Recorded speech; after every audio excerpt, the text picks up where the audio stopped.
আসসালামাইকুম, welcome against another new brand video.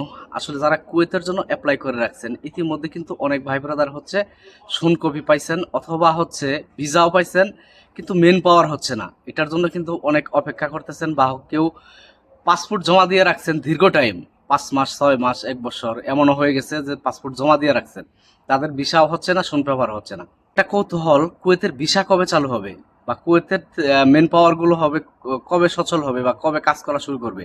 মানে এই ধরনের প্রশ্নগুলো প্রতিটা ভিডিওর মধ্যে কমেন্টে ভরে যায় একদম। তো ভাইদের উদ্দেশ্য করে বলবো, ভাই আপনারা অনেক কমেন্ট করে থাকেন যে হচ্ছে আমার ভিসা হয়ে গেছে, মেন পাওয়ার হচ্ছে না, মানে এইসব ব্যাপারে অনেক কমেন্ট করে থাকেন, বিভিন্ন ভিডিওর মধ্যে কমেন্ট করে থাকেন, এমনকি পার্সোনালি নক দেন আপনারা।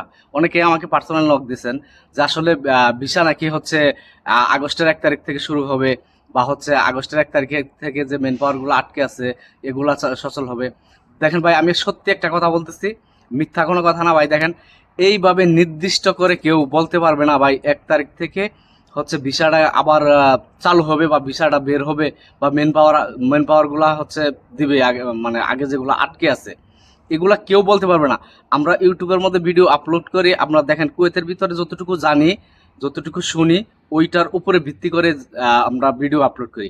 অফিসিয়াল কোনো মানে এইভাবে কোনো করে নাই যে এলান করে দেয় নাই যে আপনার হচ্ছে আগস্টের 1 তারিখ থেকে পুরাপুরি ভিসা খোলা, এবং মেন পাওয়ার যেগুলো আটকে আছে ওগুলো খোলা হয়ে যাবে, চালু হয়ে যাবে। আপনারা ইউটিউবে বিভিন্ন ভিডিও দেখেন, কেউ বলতেছে যে ভিসা 1 তারিখ থেকে চালু হবে, 1 তারিখ থেকে মেন পাওয়ার দিবে। ভাই আসলে এইভাবে নির্দিষ্ট করে কেউ বলতে পারবে না। এগুলা হচ্ছে একদম ভিউ ব্যবসায়ী। আমি যদি বলি এগুলা একদম ভিউ ব্যবসায়ী, ভিউয়ের জন্য হচ্ছে এইসব ভিডিও বানায় যে 2 দিন পর ভিসা চালু হবে, 3 দিন পর ভিসা চালু হবে। অফিসিয়াল ভাই কোনো অ্যানাউন্সমেন্টই করে নাই যে হচ্ছে 1 তারিখ থেকে ভিসা চালু হবে। তবে একটা কথা বলতে পারি আপনাদের মাঝে, সেটা হচ্ছে যে আপনারা যারা হচ্ছে কুয়েতের জন্য অ্যাপ্লাই করেছেন, যারা আটকে আছেন, যারা পেপার বের হয়েছে অথবা ভিসা বের হয়েছে, মেন পাওয়ারের জন্য আটকে আছেন, মানে তাদের ইনশাল্লাহ মানে এতটুকু আশা করা যায় যে খুব তাড়াতাড়ি এই জিনিসগুলা সমাধান করবে। তো এই ধরনের একটা বড় কথা হচ্ছে, যারা নতুন অ্যাপ্লাই করছেন, 1 মাস যাবৎ পাসপোর্ট জমা দিচ্ছেন, 2 মাস যাবৎ পাসপোর্ট জমা দিচ্ছেন, বা 3 মাস যাবৎ পাসপোর্ট জমা দিচ্ছেন, তারা প্রতিনিয়ত কমেন্ট বা পার্সোনাল একদম ভরে ফেলেন যে ভাই আমাদের ভিসা কি হবে, আমাদের কাজ কি হবে। ভাই দেখেন, আপনাদের 6-7 মাস আগে বা 5 মাস আগে যারা ভিসার জন্য অ্যাপ্লাই করে রাখছে, ভিসা হয়েছে, পেপার বের হয়েছে, মেন পাওয়ারের জন্য আটকে আছে।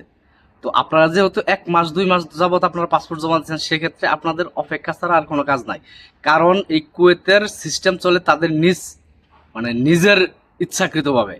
এখানে হচ্ছে দালালরা, বুঝছেন, আপনার দালালরে বলবো সামনের মাসে ভিসা হবে, পরে হচ্ছে 15 দিন পর ভিসা হবে। দালালে ভাই আন্ডাও জানে না, বুঝছেন ভাই, দালালে আন্ডাও জানে না।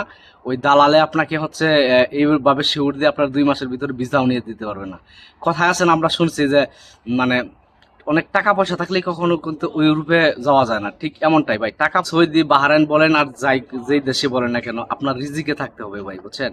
আপনার রিজিকে যদি না থাকে তাহলে আপনি পৃথিবীর কোনো জায়গায় এন্ট্রি নিতে পারবেন না। আপনার অবশ্যই যেই দেশে যাবেন এই দেশে রিজিক থাকতে হবে ইনশাল্লাহ, সেই ক্ষেত্রে আল্লাহ লোক সেগুলা হচ্ছে পরের কথা। প্রথমত হচ্ছে আপনার যেই দেশে আপনি যাবেন ওই দেশের জন্য আপনার রিজিক থাকতে হবে। উপর আল্লাহ তাআলা রিজিক আপনার নির্ভর করছে।